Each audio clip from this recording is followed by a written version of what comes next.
Hi everyone, so this week we are going to talk about how we implement the system and how we are going to test two of our most important use cases.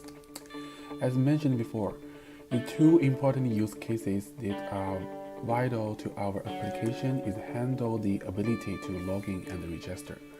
Another important aspect of our whole application is the database, where all the information about the patient's username and password are going to be stored, as well as personal information about the patients themselves. Then, which tools we will use to make this implementation? So in order to develop the user interfaces for the login and register pages, we coded with Java using the Eclipse IDE along with the Window Builder plugin. Window Builder allows us to easily create different frames using a drag and drop method.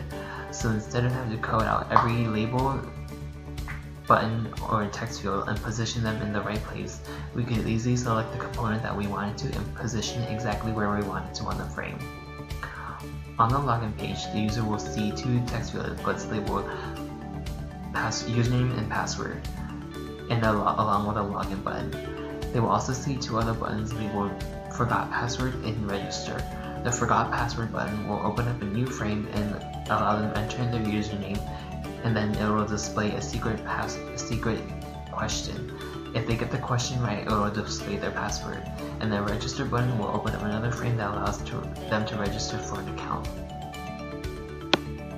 In order to test logging in or the login requirement, we used a variety of different usernames and password combinations in order to look for any faults. The first bug that we found was that the program was not checking whether the field was empty or not before checking the database. To combat this well, we used if statements in the code that checks the text in the field to make sure that they're not empty before checking the database for the user. Another bug that we found was that the program was not connected to the database and was not checking if the user was actually inside the database when it was connected.